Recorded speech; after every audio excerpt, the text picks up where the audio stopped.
Welcome to the channel, everybody. In today's video, I've got something really quite exciting for you. Not only are we at the beautiful Stoke Park, but I've always been quite interested to know what a player has to go through when they become an ambassador for the company. Well, today, Under Armour are signing a brand new player. His name is Rasmus Neergaard-Petersen. And Rasmus is somebody that I've been following all year on the Challenge Tour, and he actually went on to win the overall standings. So he's got a pretty bright future, I would say. Well, today we're going to go through that process for him to get optimized for his shoes, get him into the pavilion to try on some clothing, and then we're going to have him here on the range where we're going to ask him a few questions to see how he thinks his year's going to go on the DP World Tour. Let's get into the video.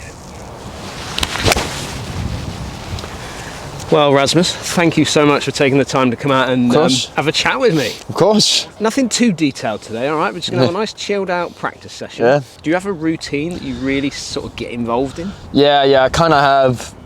It's important for me to get like pretty much through the whole body. Yeah. I have previously, a year and a half ago, struggled a little bit with lower back pain. So for me, especially my glutes, it's really important to get those loosened up. Yeah, because I feel like if I don't do a good enough job of getting them loose before I hit, then I can kind of start having a little bit of trouble in the lower back. So it's important for me.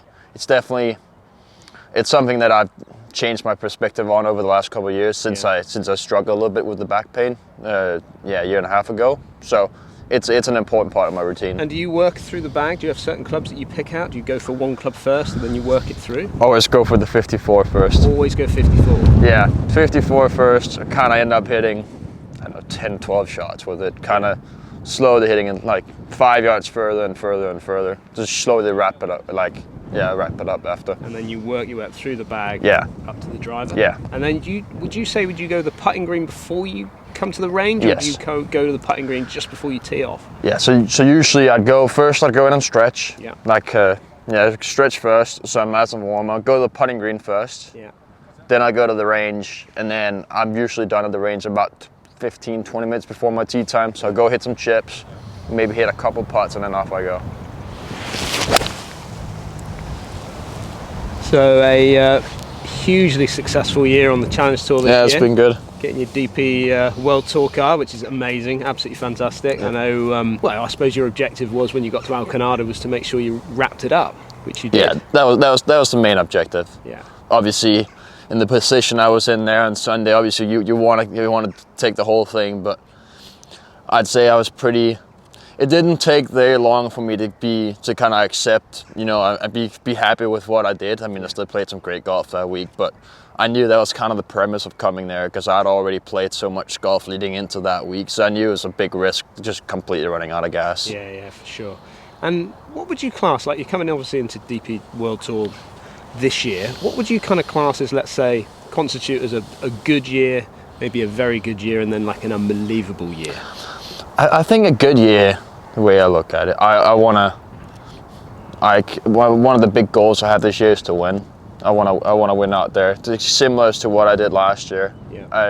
I think so. I think that would be a good year to get a win under my belt. I think a great year would be get multiple wins. At least, I have some good finishes in the majors, and I think an unbelievable year for me would be to make the Ryder Cup team. That would be the pinnacle of what I could do this year. But obviously, right now I'm just excited to get going. So this past year, I've been working alongside Under Armour quite a lot. Mm-hmm. I got into the Drive Pro shoes. And it just kind of gave me a new lease of life, really. Kind of getting the sense that I could maybe just gain a few more yards out on the golf course. What's kind of inspired you to get involved with Under Armour then? Well, I think for me, the thing I thought about with Under Armour is kind of this, like the underdog mentality that they kind of just started coming back into with now. Yeah. It's with Under Armour starting back we had Adidas and Nike as this underdog. That mentality of kind of betting on yourself and backing yourself, that's something that I relate to a lot. And then, the way I see it, like, I think that if you have the belief in yourself and you work hard enough, you can pretty much achieve anything that you want. Yeah. So I think that's the way that's my kind of philosophy and how I look at things. Yeah. I was just having a little look through the stats on tour, and driving wise, you're just below the average. Or just above the average on tour. Sorry, just above the average. Important on tour. that. It's very important. And obviously, you know, part of what we're doing here with Under Armour and focusing on the shoes themselves, like distance is important. How important is distance to you, do you think, when you compete on the big stage on tour? I think it's important. I think the way I look at it, you got to hit it far enough. I think it's always going to be an advantage to hit it further and further. Yeah. I think for me, I am a little bit longer than the average still. Yeah. Again, would I love to pick up 5-10 yards? Absolutely. But it's still, for me, it's at the point, it's the consistency. I think once you hit it far enough, you get, you know, high 70 ball speed, get into 80 ball speed, then the consistency becomes really important. But yes, it's always going to be an advantage. The further you can hit it, the better. And actually, when you talk about like consistency and things like that, I mean, your stats right now on the DP World Tour, I think you're number 6 driving accuracy, number 3 greens in regulation accuracy. Again, like, there's got to be some importance. As much as people want to talk about distance all the time, accuracy is a hot spot, isn't it? That's what I'm saying. I think once you hit it, you gotta hit it far enough. Yeah. Because there's some courses, like if your average distance or slightly below average distance, they're just too long. You're giving up too much. But once you hit it, you know, far enough, then all of a sudden it's important, you know, hitting fairways, hitting greens, and that's, I mean, ball striking is and has always been the strongest part of my game.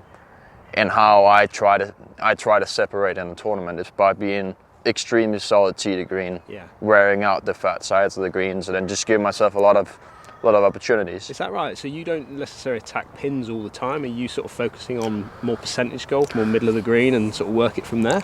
Well, I'd say I'm very methodical as a golfer. I believe that when I'm picking like a target into the green, and there's a correct answer to where you should aim depending on how far is the shot, what kind of trouble you have around there. And then I know that the way I look at it, you know, dispersion's even. So just because I aim a couple steps right or left of a pin, it doesn't mean that I'm not going to hit as many give as I would if I'm aiming straight at it. It just means that I'm not going to have those short-sided misses that really hurt you. Yeah, the real killers, Swing looks good, mate. Very good. So a lot of players coming out of, well, younger players coming out of Denmark recently. Yeah. And probably Scandinavia in general. Yeah. Would you say? Yeah. What do you put it down to? I think growing up in Denmark, the practice environment we have with both the national team and then they call the Danish Junior Golf Academy is great. I think the quality of practice that even kids from a young age they get in Denmark is just out of this world. And you know, you get in, like, I just think the environment growing up, certainly for me, like a bunch of, even the twins, you know, I grew up playing on the national team with those guys. I've been around them for a while, and then even some of the other guys coming out through Q school now is guys that I practice with on a daily basis. So I just think the whole kind of national team, like elite level amateur, like kind of system or environment they have in place is that's really what's made it possible for that many Danes to come out. Yeah. What does it feel like to play in front of your home crowd, like being in Denmark playing? Because I mean, you had a top 10 in the Challenge Tour, Danish Challenge Tour event there. You had top 20 in the DP World Tour event there. It was unreal. You know, and I think, is it not this year your home course? This year is my home course. Yeah, it's gonna be real special. How good's that gonna be? I know it's actually, it was announced when I was in India during the first week out there, and I hadn't even thought of it as a possibility of, you know, getting to my home course. You know, it's not a championship style golf course. I think it's gonna be good. It's more of like a parkland style. Okay. So I have a composite course, but I saw it first. I was like, wait. I had to check my phone to make sure it wasn't April 1st. Someone was messing with me, but no, it's gonna be real special, and obviously something putting a huge X on the calendar for that week. Yeah, for sure. It's gonna be a fun week. Absolutely. Playing in front of friends and family is absolutely brilliant.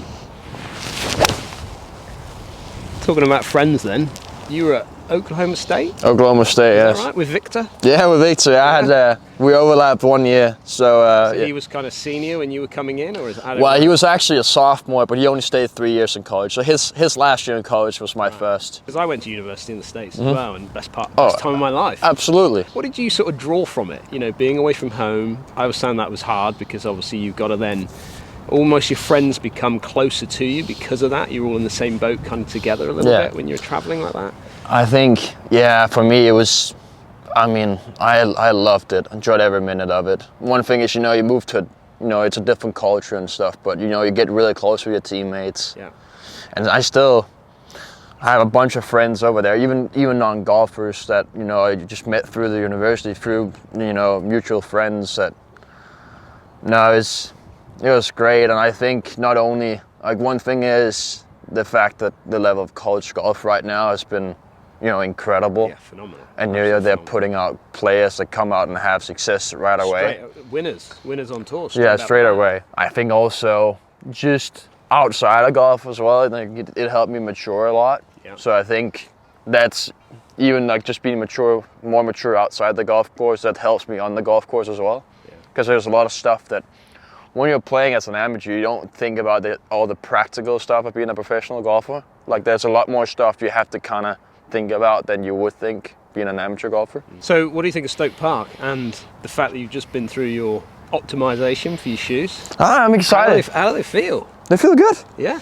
It's actually funny. So the first we put them on without the orthotics. Yeah. I was like, they felt a little bit different. It's a new shoe. Yeah, of course. I was like, they felt all right. Put in the orthotic, and they're saying, like, maybe, you know, just want to make sure to keep it in because maybe it's a little stiff. I think it feels great. It feels better with the orthotic in than it did before. Yeah. So now I'm excited to get going. Stoke Park looks good. Obviously, we would love to get here and a little bit, a little bit warmer maybe. Yeah, maybe it'd be nice to get back here in the summer.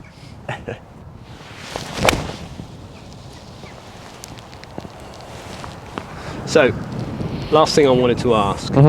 I was watching you at Alcanada. I've been the last 2 years. I didn't unfortunately go this year, but I went to Alcanada the last 2 years to watch the Challenge Tour finals. And I was watching you coming down 13, par 5 down the hill. Yep. One of my pet hates is cart paths on golf courses. I hate them. However, obviously you've got your foot down, you're pressing, you want to get that victory. What did it feel like when you hit that cart path? Well, at first I didn't even realize I hit that cart path. To be fair, it was a horrendous golf shot either way, so I didn't deserve. Right, okay. So I was like, I mean, it shouldn't have been. I mean, it hit the path, yes, and it would probably have stayed in. It had it not, but yeah. I was pretty quick, and they like the people up there saying, "You can just come." I'm like, I'm not walking back. To just drop the ball. Didn't really think on the second one. I just whacked it on the green and stiffed it. Yeah, ended up making 5. Craziest 5 I've made, and I mean, I can't remember I've made a crazier 5 before. So. Well, it was an amazing to watch you throughout the season. To be honest with you, I followed it all the time, and it was great to see. And I want to take this opportunity to wish you all the best for certainly this coming year, and in January for the team event. Thank you. Yeah, it's going to be an amazing. Yeah, I'm really looking forward to that. It's going to be great at getting into that team environment. Obviously, you know, with the national team, I have some experience, quite a bit of experience in match play, and I have quite a bit of experience in like a team environment, you know, growing up with the national team. So, no, I'm excited. It's going to be incredible. Well, I look forward to working with you a little bit more with the Under Armour boys. Absolutely. Right? Yeah. Thanks, mate. Cheers, mate. Cheers. Well, that was really cool. Having the opportunity to not only spend the day here at Stoke Park, but spending the day with Under Armour and to see Rasmus go through his shoe optimization, to see him kind of look to gain the yardages that he's wanting to gain, that's going to allow him to do that thing that he wants to do, which is win on the DP World Tour. I don't get those opportunities, and this one is pretty special for me personally, and I hope you've enjoyed some of the questions that we've asked, and I hope you'll keep an eye on him for this year on the DP World Tour. I think he's got a lot to offer, and I think we should see him get over the line with that win this year on the DP World Tour and go on to even bigger and better things. Don't forget, if you are new to the channel, hit that subscribe button, and I'll see you again on the next video.